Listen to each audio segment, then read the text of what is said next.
नमस्कार दोस्तों, आप सभी का स्वागत है आपके अपने YouTube चैनल इंडिपेंडेंट स्टडी में। इस वीडियो में हम समझेंगे merit of cooperative society, demerit of cooperative society और लिमिटेशन ऑफ कोऑपरेटिव सोसाइटी।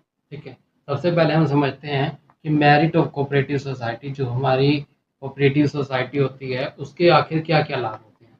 ठीक है, पहला क्या है हमारा। ठीक है, पहला है हमारा इजी फॉर्मेशन। इजी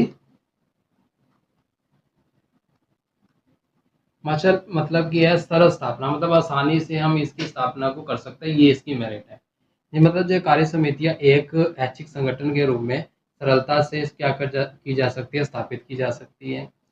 कोई भी वयस्क, कोई भी एडल्ट, कोई भी व्यक्ति सहकारी समितियों के रजिस्ट्रार से पंजीकरण करवाकर सहकारी समिति क्या करता है, स्थापित कर सकता है। इसके लिए कोई विशेष मुश्किल या महंगी वैधानिक कार्यवाही की आवश्यकता नहीं होती, मतलब आसानी से कर सकता है रजिस्ट्रार के पास जाकर। ठीक है, इजी फॉर्मेशन है, ये हमारा लाभ हो गया, एक तो आसानी से कर सकते हैं। दूसरा क्या है हमारा, लिमिटेड लाइबिलिटी। क्या होता है हमारा लिमिटेड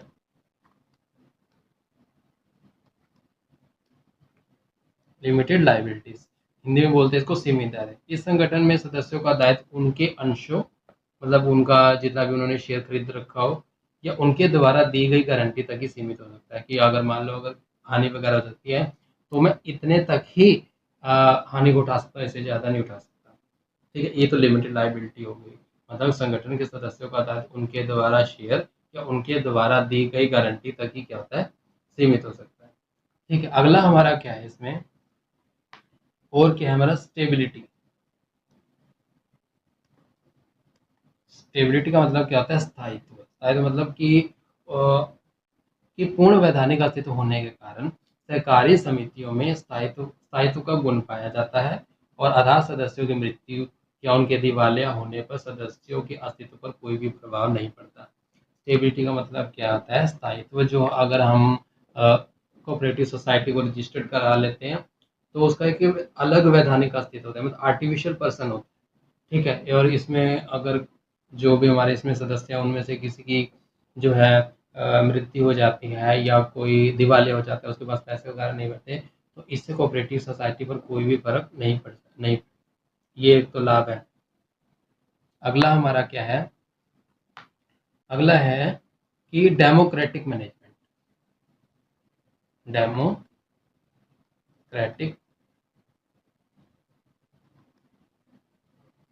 डेमोक्रेटिक मैनेजमेंट का मतलब होता है प्रजातांत्रिक प्रबंधन। इसमें क्या है, सहकारी समितियों में प्रतिनिधियों का चुनाव एक सदस्य या मत के आधार पर किया जा सकता है। मतलब जो भी इसमें मेंबर होते हैं उनका जो है मतलब उनका इलेक्शन किया जाता है, और ठीक है, एक सदस्य के चुनाव के दौरान चुना जाता है। सहकारी संगठन में जो है प्रतिनिधियों का, रिप्रेजेंटेटिव का चुनाव एक सदस्य या एक मत के आधार पर किया जाता है। इसका क्षेत्र सीमित होने के कारण लगभग सभी सदस्य सभाओं में उपस्थित होकर अपना विचार प्रस्तुत करते हैं, लेकिन इसमें किसी भी तरह की प्रोक्सी की अनुमति नहीं होती। मतलब कि मेरे जगह का मैं नहीं जा पा रहा हूँ तो मेरी जगह कोई और चला जाएगा, उसकी परमिशन इसमें नहीं होती। ठीक है, मतलब कि इसमें सभी जो है मेंबर होते हैं मिलते हैं, और मतलब उनके द्वारा लगता है कि ये व्यक्ति अच्छा ढंग से काम कर पाएगा, हमारा अच्छा रिप्रेजेंटेटिव बनेगा, तो उसको चुन लेते हैं। ठीक है, तो डेमोक्रेटिक मैनेजमेंट है, सारों की समिति से व्यक्तियों को चुनते हैं। अगला क्या है हमारा इसमें, lesser operating expensive. Lesser operating expenses, Hindi में बोलते हैं इसको कम क्रियात्मक खर्चे। प्राय जो सरकारी समितियों के प्रशासनिक खर्चे क्या होते हैं, कम होते हैं, और क्योंकि उनके सदस्य बिना कुछ प्रतिफल लिए ही प्रबंधीय सेवाएं करते हैं। मतलब जो भी इसमें काम करते हैं मेंबर, उनको उनको अलग से कोई पेमेंट नहीं मिलती, तो अलग से पेमेंट नहीं मिलती, लेकिन फिर भी वो मैनेजमेंट के काम को करते हैं, तो इससे खर्चा क्या होता है, कम से कम आता है। समितियों को विक्रय बढ़ाने के लिए विज्ञापन आदि की भी जरूरत नहीं पड़ती, मतलब अपने किसी भी तरह के प्रोडक्ट को बेचने के लिए एडवर्टीजमेंट की भी जरूरत इसमें नहीं पड़ती, तो भी कॉस्ट कम आती है, लेसर एक्सपेंसेस हो जाएंगे। लगभग सारा विक्रय नगद होने के कारण, मतलब इसमें जो भी काम होता है नगद होता है, और इससे क्या हो सकता है, नुकसान होने की संभावना क्या होती है, कम होती है। बैड डेब्ट्स होने की संभावना बिल्कुल नहीं होती या हानि नहीं होती है। ठीक है, ये इसका लाभ हो गया। और क्या इसमें, ये हमारा है अगला, टैक्स एडवांटेज। टैक्स एडवांटेज इसका मतलब क्या है कि जो सहकारी समितियों को अपनी आय पर आयकर में छूट दी जाती है, और इसमें स्टैंप ड्यूटी, रजिस्ट्रेशन फीस, इन सब में क्या दी जाती है, छूट दी जाती है। तो इससे टैक्स में फ़ायदा होता है, ये इसका लाभ हो गया एक। ठीक है, अगला क्या है हमारा, स्टेट फ्रंटेज। स्टेट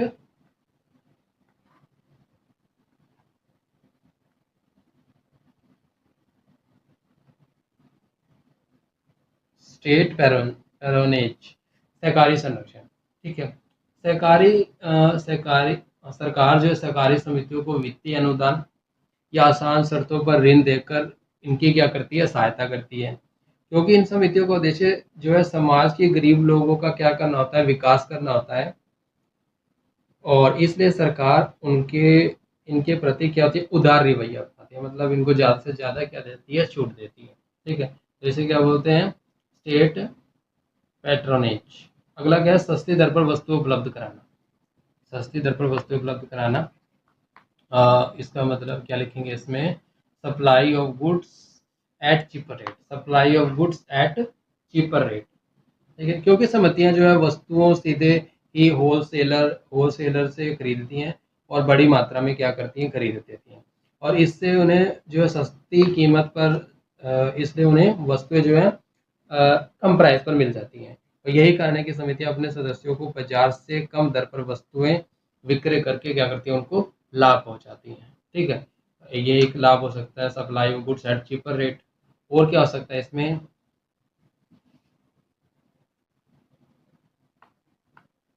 और इसका उसका है दूसरे व्यवसाय पर नियंत्रण।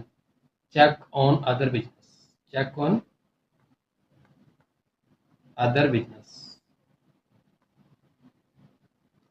चेक ऑन अदर बिजनेस, कि एक सहकारी समितियों के समान व्यवहार करने वाले अन्य जो व्यवसायियों को अपने माल का मूल्य या किस्म निर्धारित करते समय समितियों के मूल्य व किस्म को भी ध्यान में रखना पड़ता है। ठीक है, जिसके फलस्वरूप ये वस्तुओं का अधिक मूल्य लेकर वस्तुओं का क्या करते हैं, शोषण नहीं कर सकते। और अन्य वस्तुओं में अन्य शब्दों में कहा जा सकता है कि आज जो हमारा उपभोक्ता है व्यवसायियों की दया पर निर्भर नहीं है, बल्कि उनके पास सहकारी समितियों के रूप में एक शक्तिशाली क्या है, हथियार है। ठीक है, और जिसके द्वारा वे अपने कल्याण को क्या कर सकते हैं, मतलब अपने फायदे के बारे में खुद सोच सकते हैं। अगला हमारा क्या है, यही है। उसके बाद हम समझते हैं कि इसकी डीमेरिट कौन कौन सी होती हैं। ठीक है, मतलब इसकी क्या क्या जो है हमारी हानियाँ हो सकती हैं। ठीक है, डीमेरिट ऑफ कोऑपरेटिव सोसाइटी या लिमिटेशन ऑफ कोऑपरेटिव सोसाइटी भी बोल सकते हैं। ठीक है, लिमिटेशन भी बोल सकते हैं हम इसको, और डीमेरिट ऑफ कोऑपरेटिव सोसाइटी भी बोल सकता है। जो कोऑपरेटिव सोसाइटी की सीमाएं और कोऑपरेटिव सोसाइटी की लाभ या सीमाएं भी बोल सकते हैं। ठीक है, जो हमारे कोऑपरेटिव सोसाइटी है, अनेक लाभ होने के कारण भी, मतलब कई तरह के जो है प्रॉफिट होने के बावजूद भी कोऑपरेटिव सोसाइटी के कुछ जो है लिमिटेशन, कुछ डीमेरिट जो है जरूर होती है। पहला हमारा क्या है डीमेरिट में, कि लैक ऑफ कैपिटल। क्या है हमारा, लैक ऑफ कैपिटल, पूंजी की कमी इसका मेन जो है समस्या है। सहकारी समितियों के सदस्य प्राय वित्तीय रूप से कमजोर तथा सीमित क्षेत्रों में रहने वाले व्यक्ति होते हैं, और ये लोग जो है एक सहकारी समितियों में पूंजी ही लगा पाते हैं। दूसरी ओर लाभांश की सीमित दर तथा एक सदस्य एक मत का सिद्धांत भी इन्हें जो है इन्वेस्टमेंट करने के लिए डिमोटिव करता है। पहला क्या है, एक तो सदस्य कम होते हैं, छोटे छोटे मतलब जिनके पास ज़्यादा पैसा नहीं वो इनके मेंबर होते हैं, और वो मेंबर होने के कारण जो है मतलब ज़्यादा पूंजी नहीं दे पाते इसमें कोऑपरेटिव सोसाइटी को, मतलब जितनी हो सकती है उतनी देते हैं। तो एक तो अगर मेंबर कम कैपिटल देंगे तो कोऑपरेटिव सोसाइटी के पास ही कम कैपिटल इकट्ठा होगी, तो अच्छे ढंग से काम नहीं कर पाएगी। ठीक है, लैक ऑफ कैपिटल हो गया, मतलब कि पूंजी की कमी हो गई, एक ये डीमेरिट हो सकती है। दूसरा क्या है हमारा कि इनकम्पिटेंट मैनेजमेंट, अकुशल प्रबंध। अब अकुशल प्रबंध कैसे होता है, मतलब कि मैनेजमेंट अच्छा ना होना, कि सहकारी समितियों का प्रबंध स्वयं ही उनके सदस्यों द्वारा किया जाता है, मतलब जो भी इसके मेंबर रहते हैं उन सदस्यों के द्वारा खुद ही किया जा सकता है, अलग से प्रोफेशनल व्यक्ति को जो है इसमें नहीं लाया जाता। जो प्रबंधीय ज्ञान के अभाव में सीमित संचालन समिति का संचालन प्रभावपूर्ण ढंग से नहीं कर सकते। अगर वो उसके पास ज़्यादा व्यक्ति जो प्रोफेशनल नहीं होगा तो अच्छे ढंग से कोऑपरेटिव सोसाइटी को रन नहीं कर पाएगा, प्रोफेशनली रन नहीं कर पाएगा, तो कोऑपरेटिव सोसाइटी को नुकसान होगा। ये इसका जो है डीमेरिट या लिमिटेशन हो सकती है। अकुशल प्रबंधन का दूसरा कारण वे वेतनहीन सदस्यों द्वारा प्रबंध, जो धार्मिकता के भाव में आकर प्रबंध समिति के सदस्य तो बन जाते हैं, लेकिन प्रतिफल के अभाव में समिति के कार्यों में रुचि नहीं लेते। मतलब उनको अगर पैसा नहीं मिलेगा तो अच्छे ढंग से काम क्यों करेंगे। ठीक है, ये इसका एक डीमेरिट है। अगला क्या है हमारा, कैश ट्रेडिंग।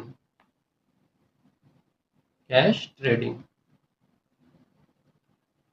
कैश ट्रेडिंग है मतलब नगद विक्रय, मतलब इसमें ज़्यादातर इसमें व्यापार किया जाता है, वो किस में किया जाता है, कैश में किया जाता है।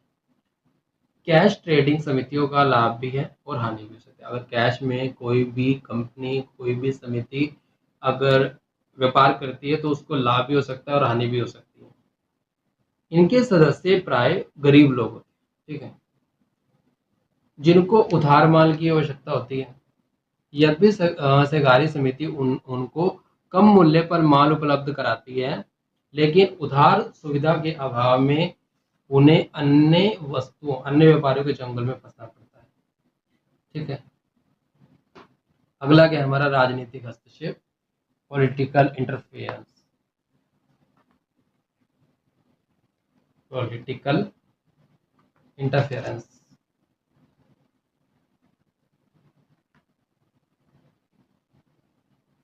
पॉलिटिकल इंटरफेरेंस मतलब राजनीतिक हस्तक्षेप, क्योंकि सहकारी समितियों में सरकार का भी धन लगा होता है। जो हमारी कोऑपरेटिव सोसाइटी है इसमें जो है सरकार का भी धन लगा होता है, इसलिए सरकार इन पर नियंत्रण के उद्देश्य से प्रबंधकीय समिति में अपने सदस्य क्या कर देती है, लगा देती है। और जैसे ही कोई हमारी गवर्नमेंट बदलती है या सरकार बदलती है तो जो नई सरकार आती है वो चाहती है कि इस कोऑपरेटिव सोसाइटी में मेरे ही मेंबर हों, जिनको मैं सही समझती हूँ, सरकार जो सही समझती है सरकार, उन्हीं को इस कोऑपरेटिव सोसाइटी में सदस्य बनाना चाहती है। पुरानी सरकार थी वो अलग उसके सदस्य होते हैं, जो नहीं आएगी वो कहते हैं कि जो मुझे अच्छे लगते हैं, जो मुझे पसंद है या मेरे हिसाब से जो सही है वही इस कोऑपरेटिव सोसाइटी के मेंबर बने। और इस प्रकार सहकारी समितियों का प्रबंध व्यवसायिक आधार के स्थान पर राजनीतिक आधार पर भी होने लगता है, और इनके विकास के लिए एक अच्छा संकेत जो है वो बिल्कुल भी नहीं।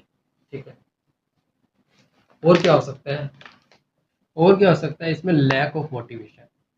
ठीक है, क्या हो सकता है इसमें, lack of motivation, lack of motivation. क्या होता है लैक ऑफ मोटिवेशन, इसको वे बोलते हैं प्रेरणा की कमी, किसी भी काम करने के अंदर से किसी भी शक्ति का इच्छा का ना होना। ठीक है, प्रेरणा की कमी। सहकारी संगठन एक जन समूह की सामूहिक संस्था के कारण कोई भी सदस्य इनके सदस्यों में व्यक्तिगत रुचि नहीं लेता। व्यक्तिगत प्रेरणा के अभाव में सब ये सोचकर चुप बैठ जाते हैं कि अगर वो काम नहीं कर रहा तो मैं काम क्यों करूं। ठीक है, जिस जिस उद्देश्य के लिए इसकी स्थापना की जाती है वो स्थापना पूरा नहीं होती। इसमें एक लैक ऑफ मोटिवेशन मतलब है कि अगर एक व्यक्ति अच्छे ढंग से काम कर रहा है और दूसरा नहीं कर रहा तो वो सोचता है कि अगर वो सही ढंग से काम नहीं कर रहा तो मैं ही क्यों करूं, मैं भी नहीं करूंगा। तो क्या होता है, प्रेरणा की कमी होती है। और जब वो अच्छे ढंग से काम नहीं करेंगे तो कोऑपरेटिव सोसाइटी की स्थापना जिस पर्पस, जिस उद्देश्य से की गई थी, वो उद्देश्य पूरा नहीं हो पाएगा। ठीक है। अगला क्या है हमारा, जनता के लैक ऑफ पब्लिक कॉन्फिडेंस। छठा है हमारा डीमेरिट है ये, lack of public confidence. Hindi में बोलते हैं जनता के विश्वास में कमी। प्राय ये देखा जाता है कि कुछ व्यक्ति जो है, कुछ विशेष व्यक्ति ही प्रबंधकीय समिति के सदस्य बन पाते हैं, जो राजनीति से क्या होते हैं, प्रेरित होते हैं। यह उनका घटिया व्यवहार देखकर जनता सहकारी समितियों का विश्वास ही उठ जाता है। उस पर विश्वास ही नहीं होता जब पता है कि ये जो इसके मेंबर हैं, सरकार अपने हिसाब से लगा रही है, जो उनको पसंद है उस हिसाब से लगा रही है, तो जनता का उस पर विश्वास नहीं रहता। तो लैक ऑफ पब्लिक कॉन्फिडेंस ये इसका लिमिटेशन हो सकता है। अगला क्या है हमारा, lack of secrecy. Lack of secrecy मतलब कि गोपनीयता का अभाव। लैक ऑफ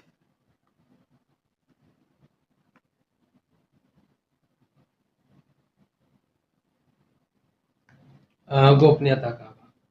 इसमें क्या है, सरकारी समितियों को अपने वार्षिक रिपोर्ट या जो भी उनके अकाउंट होते हैं रजिस्ट्रार के पास भेजने होते हैं। इस प्रकार व्यवसाय में गोपनीयता की बातें भी सबके सामने आ जाती है। लैक ऑफ सिक्रेसी का मतलब होता है, इसमें कोऑपरेटिव में बड़े सारे व्यक्ति होते हैं। ठीक है। तो जो भी निर्णय लिया जाएगा, जिन भी बातों को ध्यान में रखा जाएगा, वो कब कोऑपरेटिव सोसाइटी के जितने भी मेंबर हैं उन सबको उनको बताना पड़ेगा। ठीक है। जब वो कोऑपरेटिव सोसाइटी के मेंबर सबको बताएंगे तो गोपनीयता का भाव कम हो जाएगा। वो कोई किसी को बताएगा, फिर वो अपना किसी और को बताएगा, तो इसमें जो है सिक्रेसी क्या है, बिल्कुल कम हो सकती है। ठीक है, ये इसका जो है डीमेरिट है। अगला क्या है हमारा कि म्यूचुअल डिस्प्यूट। म्यूचुअल डिस्प्यूट मतलब कि आपसी झगड़े। आमतौर पर ये देखा जाता है कि जिस जोश के साथ कोऑपरेटिव सोसाइटी को बनाया जाता है ना, उस कुछ समय के बाद वो क्या कम पड़ जाता है, वो ढीला पड़ जाता है वो विश्वास। इसका कारण ये होता है कि कुछ सदस्य जो है इनके माध्यम से स्वार्थित करना चाहते हैं, मतलब अपना फायदा निकालना चाहते हैं। जब झगड़ा होता है, दूसरे सदस्य इसका विरोध करते हैं, कुछ फायदा उठाना चाहते हैं झगड़े का, कुछ जो इसका विरोध करते हैं, जिसके परिणाम स्वरूप आपसी झगड़े क्या होते हैं, होने लग जाते हैं और संस्था विकास के स्थान पर गिरावट की ओर जाने लग जाती है। दोबारा देख लेते हैं एक बार। आमतौर पर देखा जाता है कि ये समितियां स्थापित की जाती हैं, कुछ कुछ ही समय के बाद ये जो है ढीला पड़ जाता है। मतलब कोऑपरेटिव सोसाइटी जिस जोश से बनाए जाते हैं, कुछ समय बाद वो विश्वास ढीला पड़ जाता है, वो जोश ढीला पड़ जाता है।